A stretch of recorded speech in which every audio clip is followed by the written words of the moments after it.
इस बच्चे ने बड़ा खूबसूरत सवाल पूछा कि आप आईएएस एलाइड की नौकरी छोड़ के टीचिंग में क्यों आ गए। मैं इस सवाल में दूसरा सवाल जोड़ देता हूं। हमारे सामने प्रेम सिंह जी बैठे हैं, मुख्यमंत्री जी बैठे हैं, वो टीचिंग की नौकरी छोड़ के पॉलिटिक्स में क्यों आ गए। दो एग्जाम्पल्स हैं आपके सामने। इन दोनों में एक तारतम्य है, एक रिदम है, एक लय है दोनों में। वो टीचर बने, उनको फील हुआ कि उनका स्वधर्म टीचिंग से ज्यादा कुछ और है। मैं आईएएस एलाइड में आया, मुझे लगा कि मेरा स्वधर्म इससे ज्यादा टीचिंग में है। स्वधर्म क्या होता है? आपने गीता पुस्तक का जिक्र सुना होगा, उसमें श्री कृष्ण ने स्वधर्म का जिक्र किया है। यहां बहुत सारे बच्चे बौद्ध समाज से होंगे, महात्मा बुद्ध ने भी इस बात पर खूब जोर दिया है। सारे धर्मों, सारे दर्शनों का जो सार है वो ये है, हर व्यक्ति हर काम के लिए फिट नहीं होता है। दो चीजों पे गौर करना है। पहला, मैं क्या अच्छा कर सकता हूं, मैं कैपेबल किस चीज के लिए हूं। दूसरा, मुझे क्या करने में मजा आता है। और जहां इन दोनों का इक्विलिब्रियम हो, जहां ये दोनों बातें मिल जाएं, वो आपका स्वधर्म है। यानी जैसे मैं सिंगर बनना चाहता था, पर मैं इतना गंदा गाता हूं कि मैं जब घर में गाता था मेरे पेरेंट्स बोलते तो मैं भारतीय सेना में चले जाना चाहिए, बिना बंदूक के विदेशी की तरह देखिए गा देना, बस वैसे ही मर जाएंगे सारे के सारे। सही बात है भाई, ये भी ठीक बात है। तो मेरा मन था कि मैं सिंगर बनूं, पर गला कौवे जैसा भगवान ने दिया, कोयल जैसा नहीं दिया, तो मैं सिंगर नहीं बनूंगा। मेरे मन से क्या होता है, अच्छा लगने से क्या होता है भाई, सुने भी तो कोई मेरी बात को, मेरे गाने को सुने भी तो सही कोई। तो मेरा मन क्या करता है काफी नहीं है। दो चीजें हैं, मैं क्या कर सकता हूं। मैं बचपन से स्कूल में डिबेटिंग करता था, मेरे पेरेंट्स ने मुझे बड़ा सपोर्ट किया, और बचपन से ही मेरे पेरेंट्स ने, टीचर्स ने कहा कि तुम कुछ ऐसा करना कि मंच पर रह सको, पॉलिटिक्स में जाओ, एमपी बनो। तब मेरा मन भी पॉलिटिक्स में आने का था, स्कूल लाइफ में बहुत ज़्यादा मन था उस समय, बाद में नहीं रहा। तुम पॉलिटिक्स में जाओ, तुम वकील बनो, क्योंकि जब कोर्ट केस लड़ोगे तुम्हें बोलने की ताकत भगवान ने दी है, उसका इस्तेमाल करो। या टीचर बनो। टीचर की छवि हमारे समाज में बहुत अच्छी नहीं होती थी, हालांकि मेरे पेरेंट्स टीचर ही हैं दोनों, पर हमारे समाज में टीचर की छवि होती है। और हमारे देश का दुर्भाग्य है कि जो प्रोफेशन देश को गढ़ता है उसकी छवि बहुत अच्छी नहीं है। टीचर बनना बहुत लोगों का सपना नहीं है, मेरा तो है। और मेरा स्वधर्म, मैंने महसूस कर लिया कि मेरा स्वधर्म टीचिंग है। और स्वधर्म का मतलब वही दो बातें जो मैं कर सकता हूं और जो मैं करना चाहता भी हूं। आपके मुख्यमंत्री जी अच्छे टीचर रहे होंगे, पर उनको बार बार मन में आता होगा कि मैं जनता के बीच जाकर उनके साथ काम करके क्यों ना कुछ ऐसा करूं कि पॉलिसी मेकिंग में आऊं। उनका स्वधर्म उनको वहां खींच के ले गया, तो उन्होंने वो किया। और इस दुनिया में जो भी सफल इंसान आपको देखे, कोई भी सफल व्यक्ति देखे, किसी भी फील्ड का हो, आप हमेशा देखेंगे वो वही व्यक्ति है जो अपने स्वधर्म पे चल रहा है, जिसने वही रास्ता चुना जो उसकी क्षमताओं यानी कि कैपेबिलिटीज और उसके इंटरेस्ट यानी कि उसकी इच्छाओं से मैच करता था। तो आप सबसे मैं कह रहा हूं कि आईएएस या पीसीएस या सरकारी नौकरी की अंधी दौड़ में मत दौड़िए। मैंने बहुत सरकारी नौकरी वालों को देखा है दुखी रहते हुए। सरकारी नौकरी में है, अच्छा वेतन है, तब भी दुखी है, क्योंकि वो नहीं कर पा रहे जो दरअसल करना चाहते थे। सरकारी नौकरी में क्या होता है, सुरक्षा मिलती है, सेफ्टी होती है, सिक्योरिटी होती है, सम्मान मिलता है, समाज के लोग पूछते हैं आपको कि आप सरकारी नौकरी में हैं। गस्टेड ऑफिसर होंगे तो स्टैंप लगा के साइन करने की ताकत आ जाती है। आप जज हैं तो आपकी बात में वजन होता है। आप आईएएस आईपीएस है तो आप पूरा राज्य या देश चला रहे हैं। तो ताकत तो है, अच्छा है, सुरक्षा बहुत ज्यादा है। सबसे पहले ध्यान से सोचिए कि आप अपने जीवन से चाहते क्या है। मैंने जब नौकरी की तो मैंने फील किया कि इस नौकरी से मेरी जो मूल जरूरतें हैं वो पूरी हो नहीं पा रही। क्या जरूरतें हैं? मुझे अच्छा लगता है कि मैं खूब पढ़ूं और मंच पे खूब बोलूं। वहां कहा कि अब मंच पे जा ही नहीं सकते, कोड ऑफ कंडक्ट। मैंने कहा यार, जिस चीज के लिए पैदा हुआ वही नहीं कर पाऊंगा मैं तो। फिर दिन भर फाइलों में काम करना है। अब फाइलों में काम करना अच्छा लगता है कई लोगों को, मुझे नहीं अच्छा लगता, मेरा नहीं है ऐसी रुचि है, तो मैं क्या करूं। मेरा मन करता था कि मैं खूब पढ़ूं, गहरी चीजें पढ़ूं। वहां तो वही पढ़ना है जो सरकार के हिसाब से चीजें आती हैं, उसमें कोई बहुत क्रिएटिव स्कोप नहीं होता है। तो मैं कुछ महीनों में समझ गया कि ये मेरे बस की बात नहीं। और मैं आपसे एक लिटमस टेस्ट कहता हूं, अपने पेरेंट्स से अकेले में बात करना। देखिए मैं बहुत ज़्यादा बोलता हूँ, जब आपको लगे ज़्यादा हो गया आप इशारा कर देना, मैं चुप हो जाऊँगा वहाँ पर, है ना। मैं भूल जाता हूँ कि मैं कितने घंटे बोल चुका हूँ तो आप हिंट कर दीजिएगा। आज घर जाके अपने पेरेंट्स से बात करना और एक बात पूछना उनसे, अकेले में बात करना, सबके सामने नहीं। स्पेशली अगर आपके पापा किसी नौकरी में हैं या मम्मी नौकरी में, जो भी नौकरी में, उनसे पूछना। उनसे कहना कि पापा आप नौकरी में खुश हो, ये बोल के चुप हो जाना। या मम्मी आप नौकरी करती हो सरकार में या प्राइवेट जहां भी करती हो, ईमानदारी से बताओ, मेरे सिर पे हाथ रख के बताओ कि आप खुश हो। तो पहले वो 2-4 मिनट गोल मटोल बात करेंगे। हाँ बेटा क्या कह सकते हैं बेटा, हाँ ठीक ही है बेटा, सब बढ़िया चल रहा है बेटा, ऐसी ऐसी बात करेंगे। आप 2 मिनट के बाद फिर उनका हाथ पकड़ के अपने सिर पे रख देना। अब बोलना आपको मेरी कसम में झूठ बोला तो मर जाऊंगी, मर जाऊंगा। झूठ मत बोलना, सच्ची बताओ आप खुश हो। 2-4-5 मिनट के बाद उनके आंसू निकल जाएंगे या आवाज भर आ जाएगी उनकी। और मैं गारंटी दे रहा हूं, आप 10 में से 9 पेरेंट्स कहेंगे बेटा खुश तो नहीं है पर क्या करे, क्या करे। तुम्हारा करियर बनाना है, तुम्हारी जिंदगी ठीक रहे, नौकरी छोड़ भी तो नहीं सकते। शायद बाद में जो पीएफ है उसके पैसे मिलेंगे, तुम्हें कॉलेज में पढ़ाना होगा, फीस इकट्ठी करनी होगी, घर बना के देना है, तुम्हारी शादी होगी, कैसे करूंगा, कैसे करूंगी। आप उनसे पूछना कि अगर आप 20 साल पीछे जा सको अपने इतिहास में, टाइम मशीन में आपको बिठा दिए, 20 साल पीछे ले गए और आपको 2 ऑप्शंस मिले, एक यही नौकरी करने का, एक कुछ और करने का, और ये एज्यूम करते हैं कि फाइनेंशियल सिक्योरिटी उतनी ही आपके पास रहेगी जितनी नौकरी में थी, एज्यूम कर लेते हैं। आप क्या करना चाहेंगे? गारंटी से बता रहा हूं, मजाक नहीं कर रहा हूं, गारंटी दे रहा हूं कि 10 में से कम 7 या 8 कहेंगे मैं वो रास्ता चुनना चाहूंगा, ये नहीं चुनना चाहूंगा। इसलिए सिर्फ सिक्योरिटी जिंदगी में काम नहीं आती है, जिंदगी में बहुत कुछ काम आता है। और आपकी जनरेशन के सामने इतनी अपॉर्चुनिटीज हैं। हमारे सामने तो क्या था, हमने जब कॉलेज पास किया तो लोगों से पूछा आप क्या करें, तो लोगों ने कहा 2-3 रास्ते हैं, एक रास्ते आईएएस बन जाओ, एक है टीचर बन जाओ, एक वकील या जज वाला रास्ता है। तो हमने 2 रास्ते चुन लिए, टीचर और आईएएस।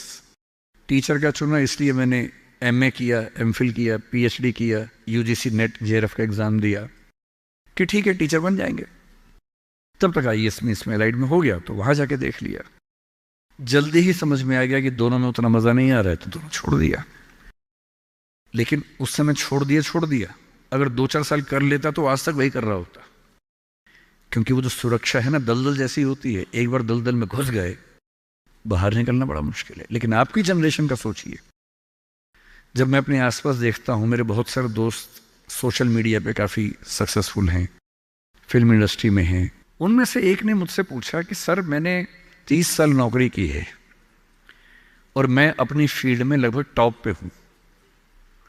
मान लीजिए मैं आपसे पूछूं, ये प्राइवेट सेक्टर की बात है, एक टीवी चैनल के टॉप व्यक्ति के बारे में बता रहा हूं मैं आपको। उसने कहा कि अगर मैं आपसे पूछूं कि मैंने ठीक किया या गलत किया तो आप क्या सलाह देंगे?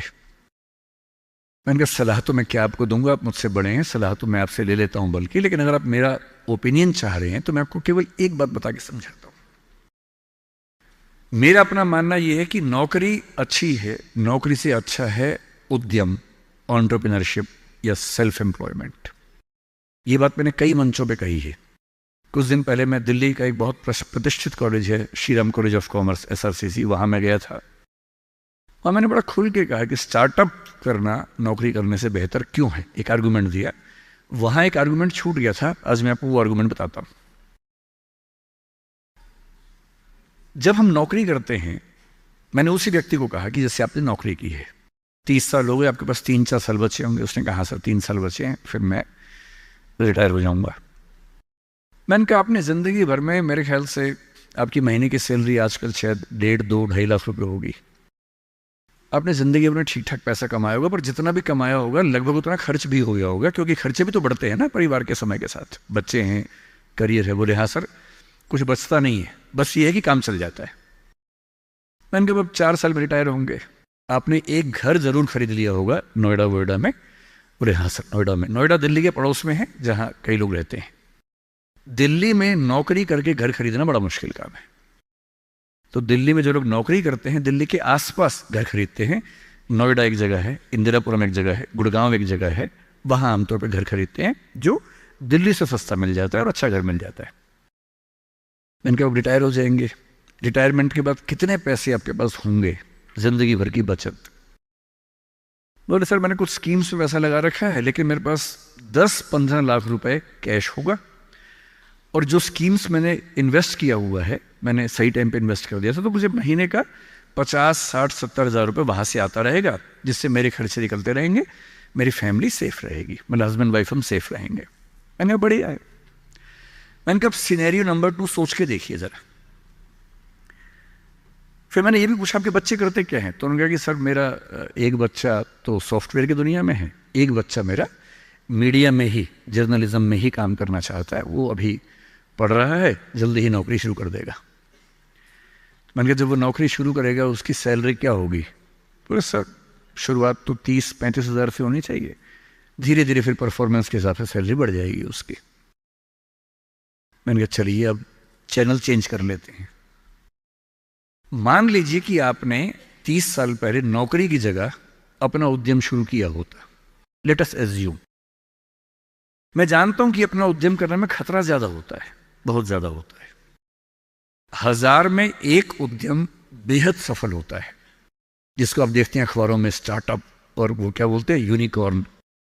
यूनिकॉर्न का मतलब एक सींग वाला घोड़ा, ऐसा घोड़ा जिसका एक सींग हो।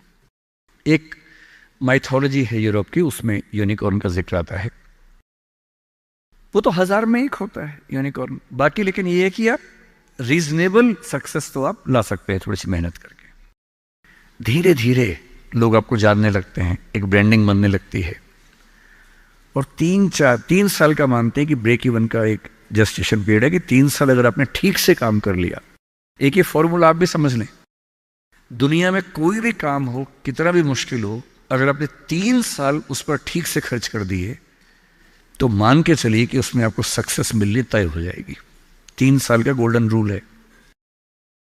तो मैंने उस व्यक्ति से कहा कि अगर आपने 3 साल स्ट्रगल कर ली होती, अपना काम शुरू किया होता, लेट अस एज्यूम, और सफल हो जाते, और मान लीजिए सफल ना होते तो नौकरी कर लेते, ऐसा भी क्या है, 30 साल नहीं 27 साल नौकरी कर लेते, कौन सी ऐसी खास बात है।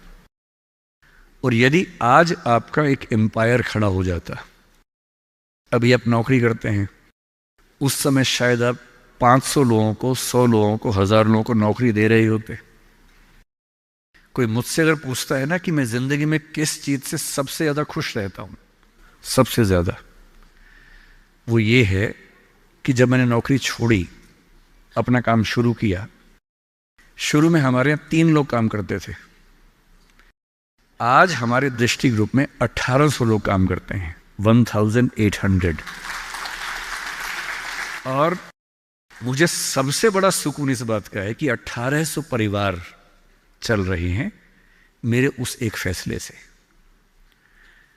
और यदि आप उद्यम करते हैं, उनसे मैंने कहा, और एज्यूम करते हैं कि 30 साल की मेहनत के बाद आपका उद्यम जो है आपकी अभी की सैलरी से शायद 50 गुना ज्यादा कमा रहा होता, उस कंपनी की वैल्यू आपकी सैलरी से शायद 1000 गुना ज्यादा होती, जैसा वैल्यूएशन होता है, और आपका बच्चा अपना काम शुरू करना चाहता।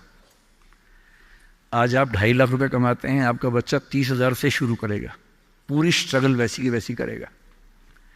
अगर आप उद्यमी होते आपका बच्चा वहां से शुरू करता जहां आपने छोड़ा है,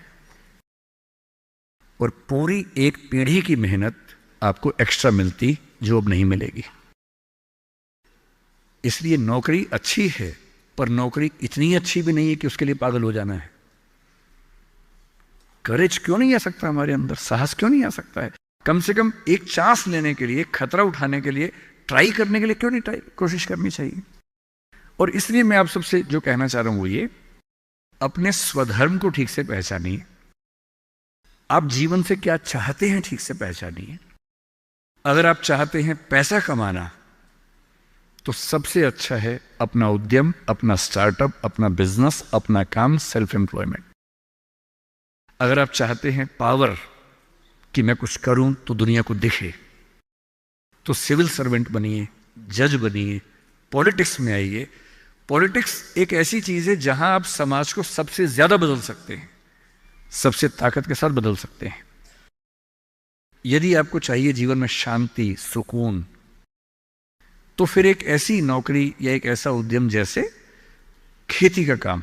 आप तो सिक्किम में रहते हैं, मैं कल आते हुए रास्ते में सोच रहा था कि सिक्किम के युवा अगर अपना स्टार्टअप शुरू करें ऑर्गेनिक फार्मिंग का ही, आपको अंदाजा नहीं है दिल्ली में क्या हाल है। दिल्ली में किसी शॉप के ऊपर लिख दीजिए ऑर्गेनिक फार्मिंग के प्रोडक्ट्स मिलते हैं, वहां लाइन लग जाती है, लोग पागल हो जाते हैं। वो केमिकल पेस्टिसाइड्स और केमिकल फर्टिलाइजर्स खा खा के इतने पगला चुके हैं हम लोग, जिस शॉप पे लिखा हो ऑर्गेनिक प्रोडक्ट्स, मतलब अजीब हाल हो जाता है।